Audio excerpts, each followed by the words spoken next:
Le monde qui nous entoure change plus vite que nous ne parvenons à le réaliser. Ce qui autrefois semblait être une aventure et un défi personnel peut aujourd'hui devenir un risque mortel. Vous allez découvrir tout de suite les événements extrêmes les plus marquants de la semaine écoulée et ce à quoi nous devrons renoncer dans un avenir très proche. Italie. Du 14 au 17 novembre, le nord de l'Italie a été frappé par des conditions météorologiques extrêmes. Les régions les plus touchées ont été la Ligurie, la Toscane et le Frioul-Vénétie julienne. La nature s'est déchaînée avec une violence particulière en Ligurie. Dans le port de Gênes, une puissante tornade a retourné des conteneurs de fret comme s'il s'agissait de jouets. Sur la côte, entre les quartiers de Voltri et Sestri Ponente, une micro-rafale a endommagé des bâtiments et arraché des arbres avec leurs racines. L'un d'eux a complètement bloqué le funiculaire Sant'Anna et dans le quartier de Pelli, l'effondrement d'un mur a provoqué la coupure du gaz et de l'électricité. Dans la partie haute de Gênes, environ 240 mm de précipitations sont tombées en quelques heures. La rivière Fegino est sortie de son lit, inondant les passages souterrains et endommageant les infrastructures de transport. En Toscane, de violents orages ont provoqué des inondations massives.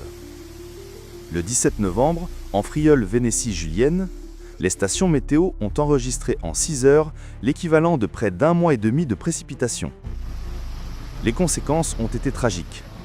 Dans la commune de Cormont, un glissement de terrain a détruit 3 maisons d'habitation. 2 personnes ont perdu la vie. Au village de Versa, le débordement de la rivière Tor a conduit à l'évacuation d'environ 300 habitants. L'état d'urgence a été déclaré dans la région. Tempête Claudia. Une vaste zone de basse pression, qui avait déjà apporté un froid précoce et des chutes de neige au Canada et aux États-Unis début novembre, a traversé l'Atlantique et atteint l'Europe. Le service météorologique espagnol a nommé cette tempête Claudia. Dès le 11 novembre, dans la région espagnole de Galice, jusqu'à 150 mm de pluie sont tombés en 24 heures. Les rues se sont transformées en torrents furieux et les rivières locales sont rapidement sorties de leur lit. Le 14 novembre, l'air chaud et humide est entré en collision avec une masse d'air froid au-dessus des parties plus septentrionales de l'Europe, formant une bande de pluie qui s'étendait de l'ouest de l'Irlande jusqu'à la Russie. La tempête s'est abattue sur le Portugal avec une force dévastatrice.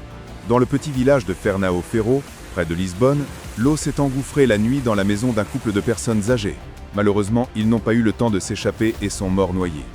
Dans le district de Faro, les pluies et des rafales atteignant 112 km/h ont provoqué la chute massive d'arbres et les coupures d'électricité. À Aizetao, un glissement de terrain a provoqué l'effondrement d'une route, bloquant totalement la circulation dans les deux sens. L'épisode le plus dramatique s'est produit à Albufeira, ville touristique très prisée du sud du Portugal. Une tornade s'est formée et a frappé le restaurant d'un hôtel le matin, précisément au moment où plusieurs dizaines de personnes prenaient leur petit déjeuner. Sur les 28 blessés, 6 étaient des enfants âgés de 2 mois à 7 ans. 4 personnes ont été hospitalisées avec des blessures graves. Le tourbillon a également traversé un camping, une femme qui séjournait dans un camping-car a péri. Le 15 novembre, une autre tornade a touché la municipalité de Silves, laissant 2 personnes sans abri. Au total, plus de 3300 incidents liés aux intempéries ont été recensés dans le pays. En arrivant au Royaume-Uni, la tempête Claudia a provoqué de graves inondations en Angleterre et au Pays de Galles. À Monmouth, près de 120 mm de pluie sont tombés en une seule nuit, plus que la normale mensuelle. La rivière Monoa a rompu les ouvrages de protection et, le 16 novembre, les habitants se sont réveillés en découvrant une grande partie de la ville sous les eaux. Des dizaines d'alertes inondations étaient en vigueur en Angleterre, et plusieurs lignes ferroviaires du sud ont été fermées à cause d'arbres tombés et du niveau élevé des eaux. En Irlande, les comtés de Wexford et de Laïs ont été particulièrement touchés. Les rivières ont débordé, des maisons et des entreprises ont été inondées, et environ 5000 personnes se sont retrouvées sans électricité. En France, la tempête Claudia a provoqué une chaleur inhabituelle pour la saison. Avec l'arrivée d'air subtropical, les températures ont atteint près de 30 degrés Celsius dans le sud-ouest du pays, établissant un nouveau record pour le mois de novembre. Arabie Saoudite. À partir du 12 novembre, une série d'orages violents s'est abattue sur une grande partie de l'Arabie Saoudite. Des précipitations ont été enregistrées sur 49 stations météorologiques du pays. Dans certaines régions, le niveau d'alerte rouge a été déclenché. Les zones côtières ont été particulièrement touchées, la vitesse du vent atteignait 50 km/h et les vagues montaient jusqu'à 2,50 m de hauteur. La plus grande quantité de précipitations a été enregistrée dans la région de la Mecque. En 24 heures, plus de 32 mm sont tombés dans la ville de Ankhoufouda. De puissants torrents de boue ont recouvert les rues. L'eau a bloqué la circulation et forcé les conducteurs à abandonner leurs véhicules.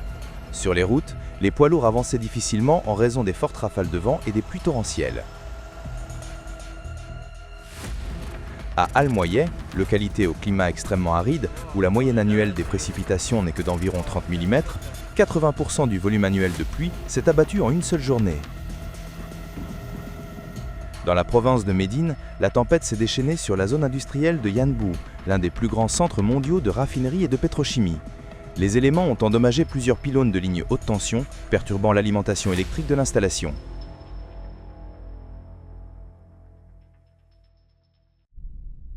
Indonésie. Le 13 novembre, après des pluies torrentielles, un important glissement de terrain s'est produit dans le district de Cilacap, province de Java centrale. Il a provoqué un affaissement du sol jusqu'à 2 mètres de profondeur et une fissure longue de 25 mètres. Des dizaines de maisons ont été ensevelies sous la terre. 8 d'entre elles se sont complètement effondrées. La superficie touchée s'élève à environ 6,5 hectares. Les routes locales ont également été obstruées, ce qui a considérablement compliqué l'accès à la zone sinistrée. 520 secouristes et 19 chiens ont participé aux opérations de recherche et de sauvetage. Par endroits, l'épaisseur de la couche de terre déplacée atteignait 8 mètres, ce qui a nécessité l'intervention de 21 engins de terrassement. Les fortes pluies et les rafales de vent ont grandement compliqué le travail des sauveteurs. Cette tragédie a coûté la vie à 16 personnes, 7 autres sont toujours portés disparus.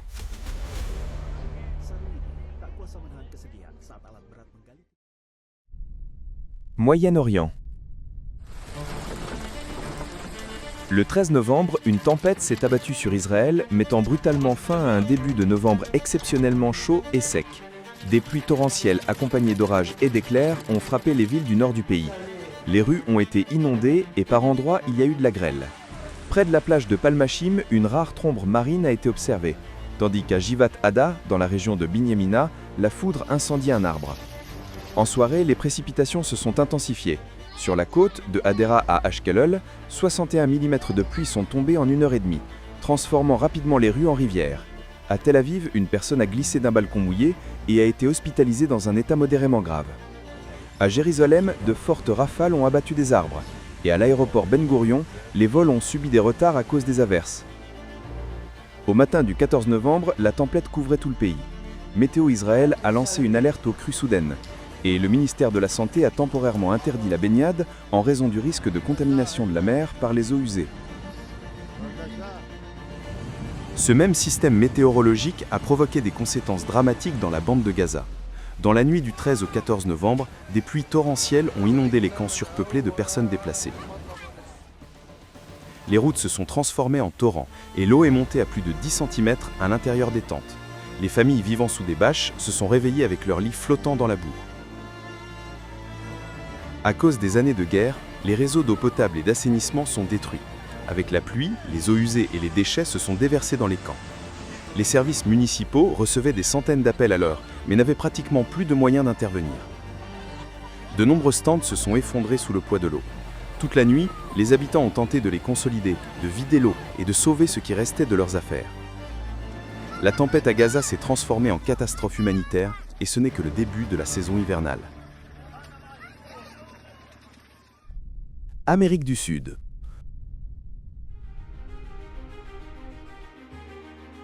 Le 17 novembre, un cyclone extratropical a frappé la Patagonie et provoqué plusieurs situations d'urgence en Argentine, au Chili et dans les pays voisins. À Comodoro Rivadavia, la tempête a dépassé tout ce que les habitants, pourtant habitués au vent violent, considéraient comme normal. Des rafales officiellement mesurées à 150 km/h ont été enregistrées. Le vent a abattu des arbres, arraché des toitures, détruit des bâtiments et rompu des lignes électriques. La ville s'est retrouvée sans eau.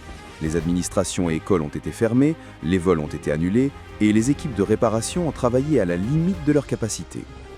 Sur les champs pétrolifères de Cerro Dragón, les instruments ont enregistré pendant un temps des pointes incroyables à 312 km/h avec des rafales atteignant 352 km/h. Les conséquences du cyclone ont largement dépassé la Patagonie. Il a déclenché un phénomène d'une intensité et d'une ampleur inhabituelle. Des vents puissants ont soulevé d'énormes quantités de particules fines du sol aride patagonien, formant un immense nuage de poussière qui a traversé l'est de l'Argentine, atteint l'Uruguay et la côte de l'État brésilien du Rio Grande do Sul. D'habitude, la poussière et la fumée arrivent du nord, apportées presque chaque année par les vents des incendies de forêt au Brésil. Un panache de poussière venant du sud est un événement sans précédent. Le cyclone a également provoqué une tragédie dans les montagnes du sud du Chili.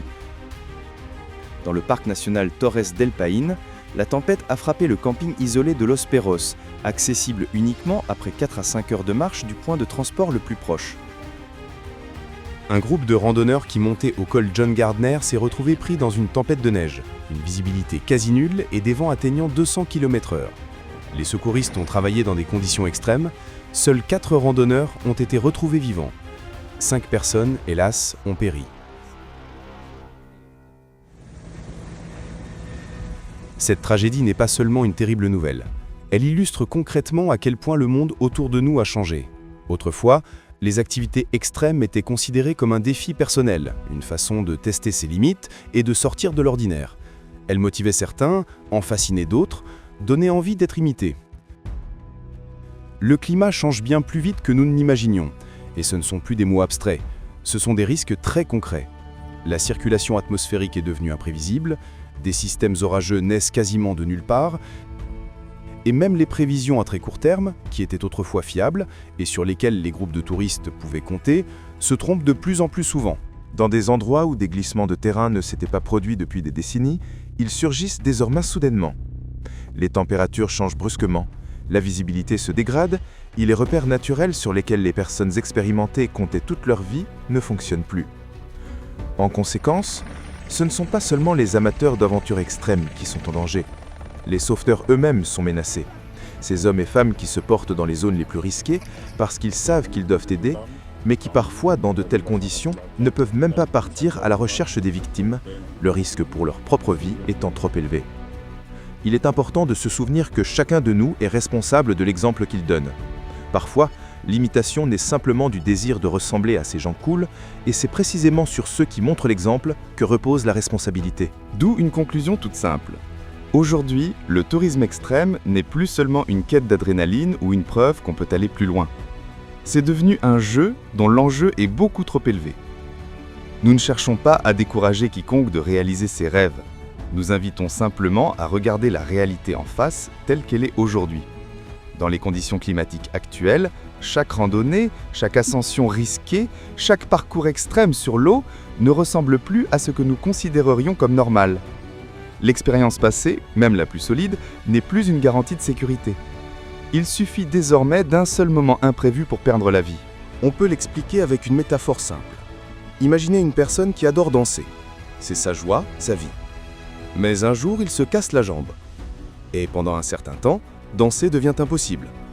Non pas parce qu'ils ont oublié comment faire ou qu'ils sont devenus plus faibles, mais parce que le corps a besoin de temps pour récupérer. Il en va de même pour notre planète. Certains mécanismes qui fonctionnaient autrefois comme une horloge sont aujourd'hui perturbés. Et il y a des choses dont il vaut mieux temporairement s'abstenir, même si on en a très envie. Ce n'est ni une interdiction ni un jugement. C'est un appel à voir les changements et à prendre soin de soi et des autres. La vie humaine est ce qui a le plus de valeur, et elle est plus importante que n'importe quel sommet conquis.